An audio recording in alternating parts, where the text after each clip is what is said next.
2 सप्टेंबरचा शासन आदेश रद्द व्हावा यासाठी सकल ओबीसी समाजाकडून आज नागपूरमध्ये भव्य मोर्चाचं आयोजन करण्यात आलेलं आहे।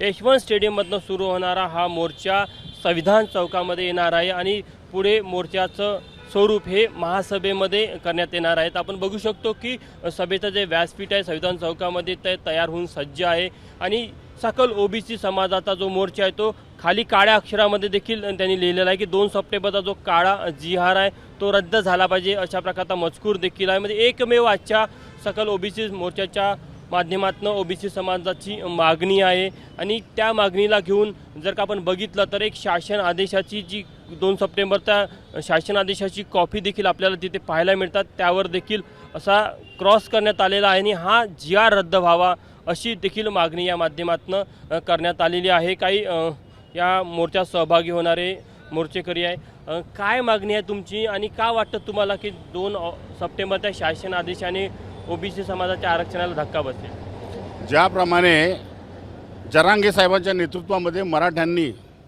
गणपती काळामध्ये एक मराठा लोकांनी जो गणपती काळामध्ये मोर्चा नेला आणि सरकारवर ज्या अनधिकृतपणे ज्या दडपण बनवून हा जिआर सरकारने त्यांच्या दडपणामध्ये येऊन काढला, हा काळा जिआर आम्ही ओबीसी समाज मानतो। कारण ज्याप्रमाणे सरकार त्यांच्या खाली नतमस्तक झालं आणि ओबीसीच्या एवढ्या 350 जातीचं जे आरक्षण आहे, अगोदरच या ओबीसीमध्ये खूप गर्दी झालेली आहे आणि अशामध्ये मराठ्यांच्यासाठी कुणबी प्रमाणपत्र देऊन हा अनैतिकपणा जो शासनाने राबवला आहे याच्या विरोधामध्ये आज नागपूरमध्ये इतक्या मोठ्या प्रमाणामध्ये आम्ही ओबीसी बांधव किती लोक मोर्चात सहभागी होणार आहे?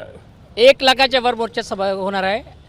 पूर्ण महाराष्ट्रामधून ओबीसीचे सर्व संघटनांचे पदाधिकारी नेते आणि मोठ्या संख्येने या मोर्चाला सहभागी होणार आहे। ओबीसी समाजाचा महामोर्चा आहे त्याकडे सर्वांचं लक्ष असणार आहे कारण की जेव्हा संविधान चौकामध्ये इथे सभा होईल तेव्हा या मोर्चाचं नेतृत्व करणारे जे नेते आहे ते या संपूर्ण मोर्चानंतर काय भूमिका मांडतात हे देखील बघणं महत्त्वाचं राहणार आहे। कॅमेरामॅन मिथुन आदमणेसह तुषार कोहळे, एबीपी माझा, नागपूर। एबीपी माझा, उघडा डोळे बघा नीट।